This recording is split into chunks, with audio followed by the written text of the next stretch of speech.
Hey, what's going on? It's Adam here, and welcome to our conversation today around spirit-driven success. If you're here, it's most likely because you're a creative, an entrepreneur, visionary, a ministry leader. And as we go after vision, the greater our vision is, the greater resistance we face in the physical realm and in the spiritual realm. And the spiritual realm is just as real as the physical realm. And so we need to know how it operates, because there's a real enemy that wants to hold you back from your destiny, which is the physical location that God has for you. And so we need wisdom to be able to learn how to be able to navigate those tactics so that we can be able to reach the place that God has. And so today we're going to talk about this relationship between peace and trying to reach your numbers. I think a lot of times we believe that, if we can just get to a certain number of revenue, then peace will be on the other side. And the reality is there's nothing in the Bible that I see that says anything about once you arrive somewhere that you will find peace other than eternity. And so what happens a lot of times is we develop the belief that peace is on the other side of provision. But the reality is peace is found in relationship with the one who controls it all. And so we look at the goals that we set. Oh, if I could just get to 20K this month, I'll have peace after that. But then you get to the 20K and then your next goal is 30K. Oh, I could just get to 30K now. And then you get to 30K and then the next goal moves. And if I get to 50K, then the next goal moves. So the goalpost keeps moving. And that's why there's a verse here that I want to share with you. And it's Philippians 4:11 through 13. So the reader says, I'm not saying this because I am in need, for I have learned to be content whatever the circumstances are. I know what it is to be in need, and I know what it is to have plenty. I have learned the secret of being content, and in any and every situation, whether well-fed or hungry, whether living in plenty or in want, I could do all things through Christ who strengthens me. So we know that part in the verse that is, I could do all things through Christ who strengthens me, but we forget this part about what it means to be content when you have a lot and when you have a little.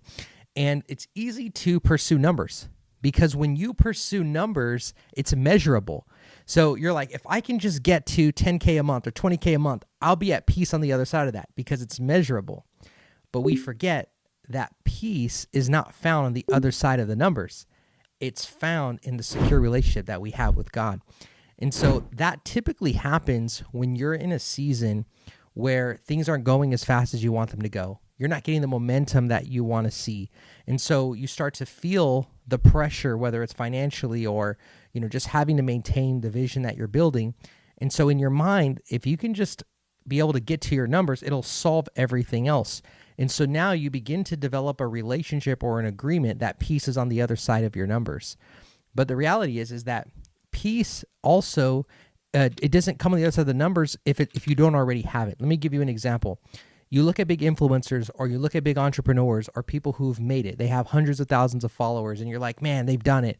Or you look at somebody who has a big business, oh, they've done it. But what you don't see is all the pressure that has to be carried in that. There's different pressure at different levels. And so now, if there was anxiety in the beginning, now there's just anxiety at a different level.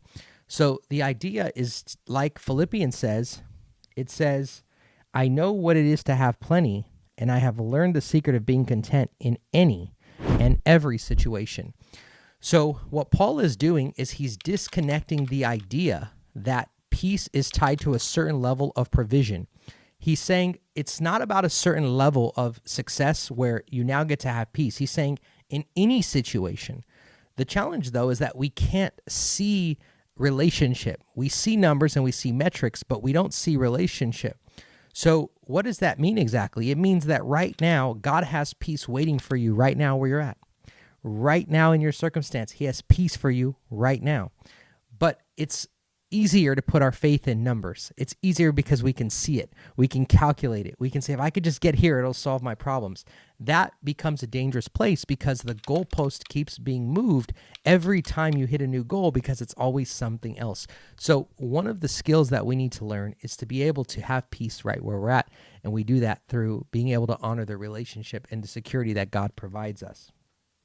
There's a verse, Luke chapter 16, verse 10. It says, whoever can be trusted with very little can also be trusted with much. So God tests peace at small So God tests peace in a smaller level before he tests it at scale. So a lot of times you could think the thought, oh, I just need a bigger team and then I'll be okay. But you don't realize that having a bigger team comes with more payroll. It comes with greater expectations. It comes with more responsibility. And so God trusts you with little. You might just have a VA helping you, or you might just be on your own right now. God's saying, hey, where's your peace at here? Because if you can't find it here and you get added to, it's just going to multiply the anxiety. And sometimes we try to solve anxiety with numbers instead of solving it with relationship. So bigger doesn't mean lighter. And so we've got to be careful that our identity is not tied to metrics. It's actually one of the tactics of the enemy. If he can get you to tie your identity to results, then the moment the results aren't there, you'll feel like a failure. You'll feel like you're not enough. You'll feel like the world's falling apart. And that will separate you from having faith in God. So we've got to be careful to not fall into that trap. One of the other things the enemy likes to do is he likes your worth to be measured so that you don't work from worth, but you try and work for it. Because as long as your worth can be measured, you can always be defined by what you have or don't have. The enemy will also work when your obedience feels unseen. So you've been doing everything that you feel God has been asking of you. You're like, God, I don't understand. I'm reading my word and I'm going to church. I'm praying. I'm doing all the things. Why am I not seeing the result?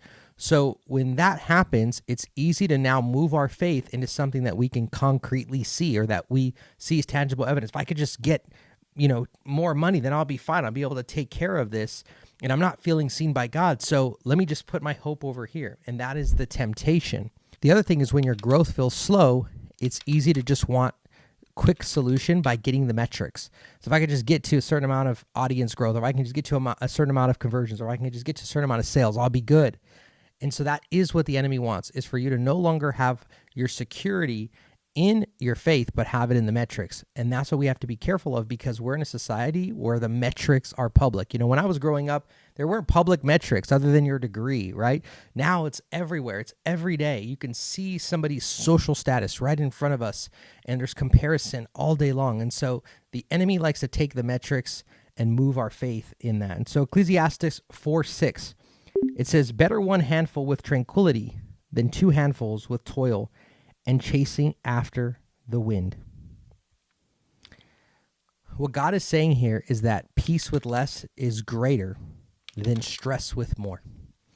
And that is something that we can forget, because we want to be able to have more in hopes to be able to find peace.